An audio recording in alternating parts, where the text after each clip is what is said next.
Muy bien, gracias.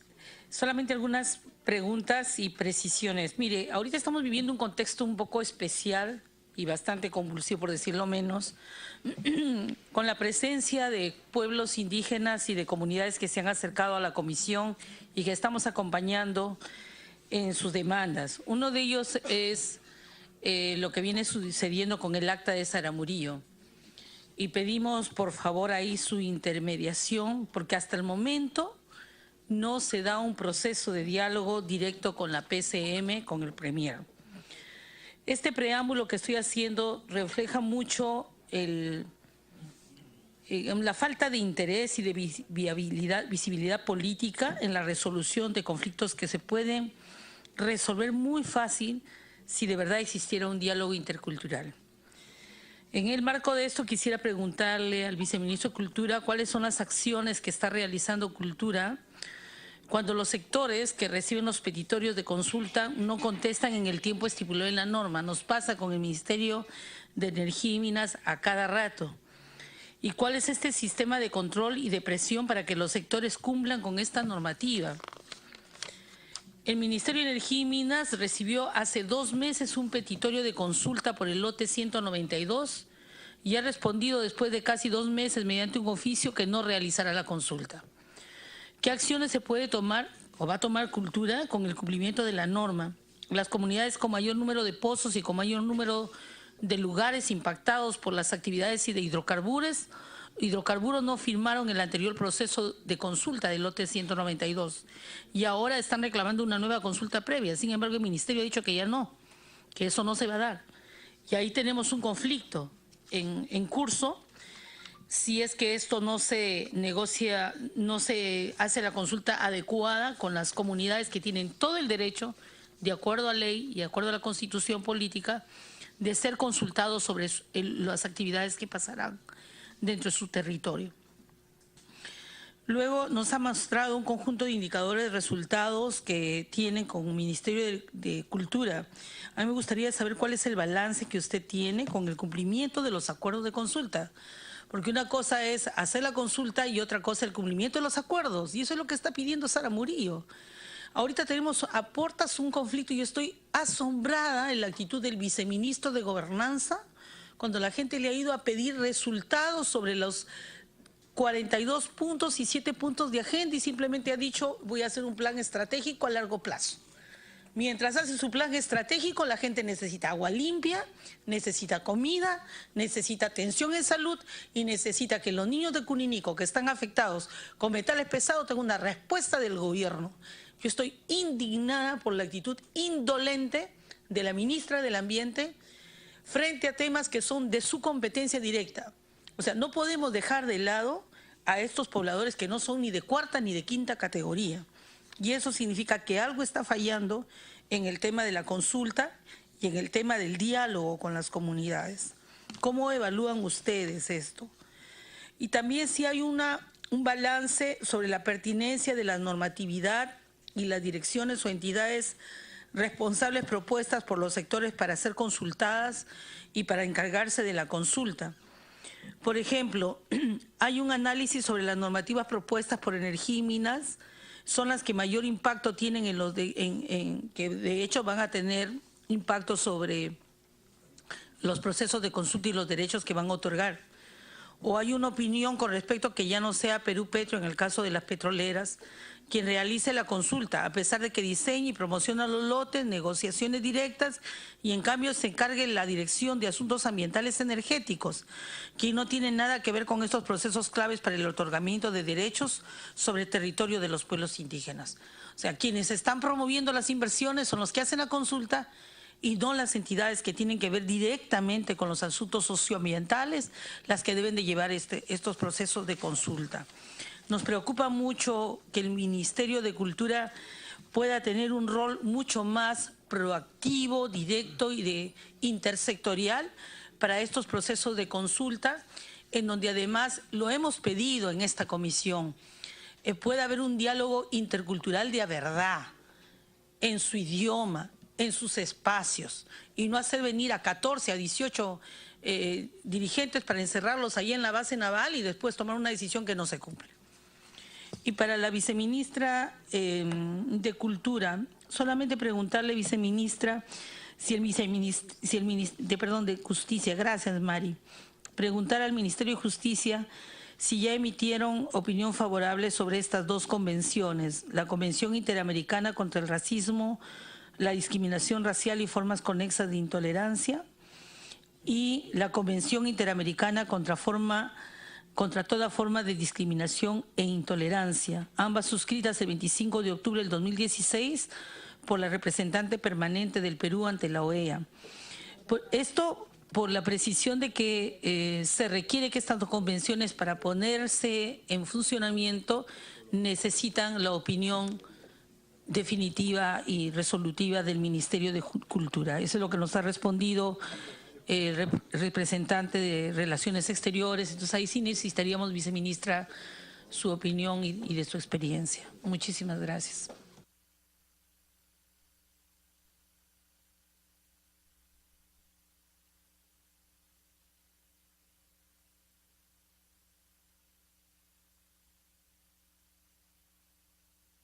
Sus respuestas, viceministro, por favor, y viceministra.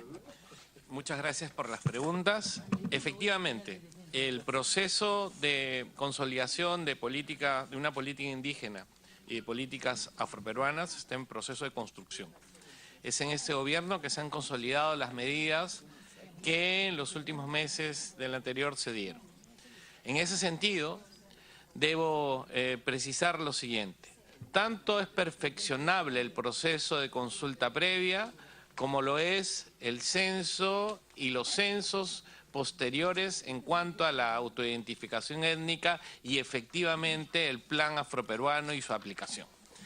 En esa línea debo manifestar el interés del Ministerio de Cultura en generar una asistencia y fortalecimiento de las capacidades del Congreso, una capacitación abierta de lo que son políticas indígenas, pueblos originarios y consulta previa.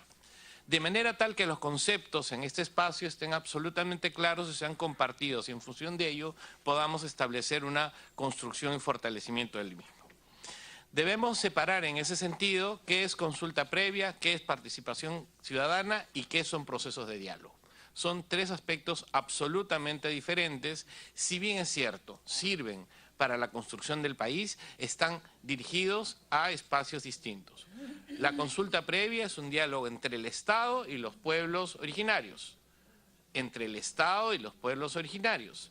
La participación ciudadana es todo este proceso en el cual se brinda información, mientras que en la consulta no se limita a dar información. Mientras que un proceso de diálogo surge en función de un interés de un colectivo, una comunidad o una serie de comunidades en función de un problema específico. Entonces son tres espacios diferentes.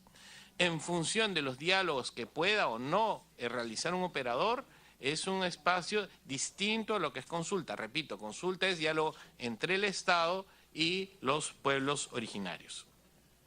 Específicamente con relación al censo, no solamente como les manifesté en la presentación, se va a lanzar la campaña el 19 de junio, sino se va a intensificar la presencia de spots en IRTP en Radio Nacional.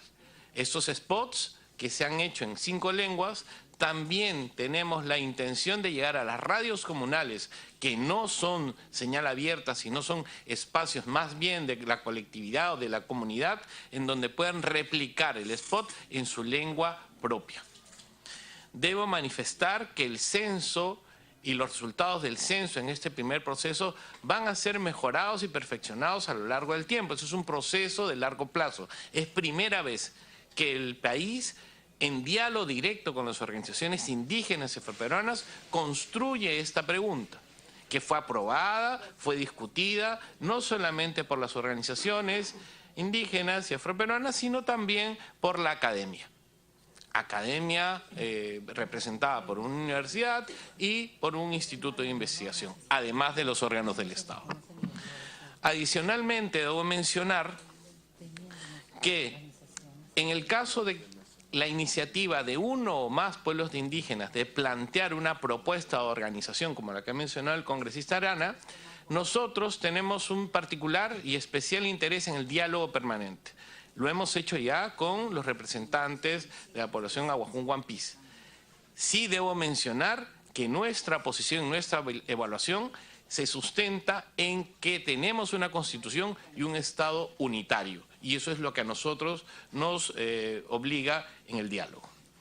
Por otro lado, debo manifestar con relación a las otras formas de organización colectiva u organizaciones sociales como los ronderos, que son loables, son importantes, y han sido importantes en el proceso de pacificación del país, que merecen un trato particular y especial que el Estado y la justicia les da.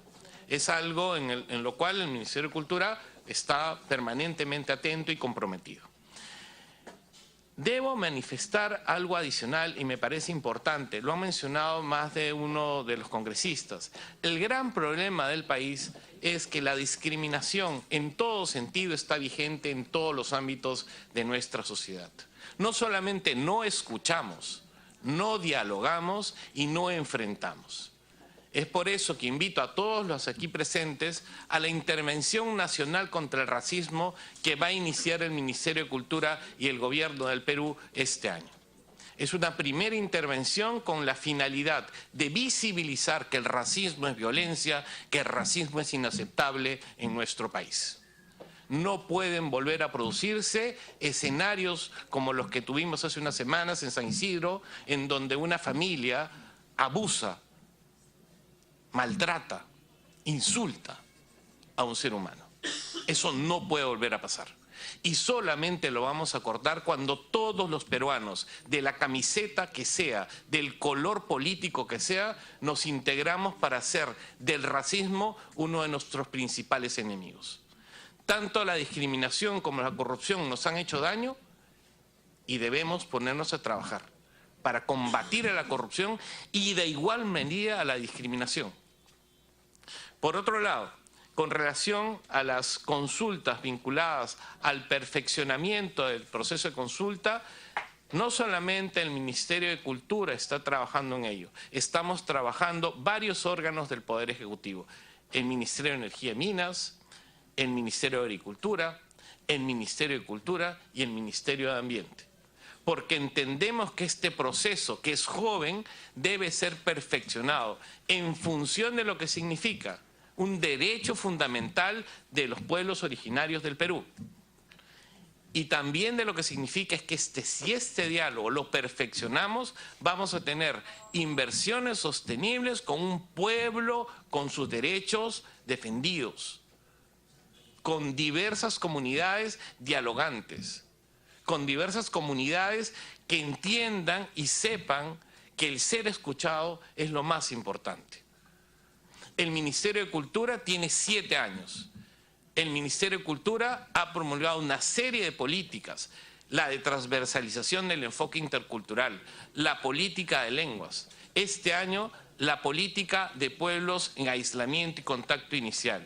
Por ello, cuando hablamos de institucionalidad, debemos tener presente en qué temas ha avanzado el Estado peruano y para qué es necesaria la presencia de un ministerio y un viceministerio competente en interculturalidad de pueblos indígenas. El plan DEPA se está implementando el año 2017. El plan DEPA no existía el año 2007. Entonces, debemos tener en cuenta que si bien es cierto, nominalmente existieron algunas instituciones, debemos tener en cuenta que es el Ministerio de Cultura quien ha hecho efectivas las políticas reales para los pueblos originarios y afroperuanos. Yo les agradezco mucho. Aquellas preguntas que no haya absueltas se las enviaremos por escrito. Asimismo, las precisiones que sean necesarias. Y con relación al tema electoral, sostuvimos una reunión con el... Son las 10 de la mañana con...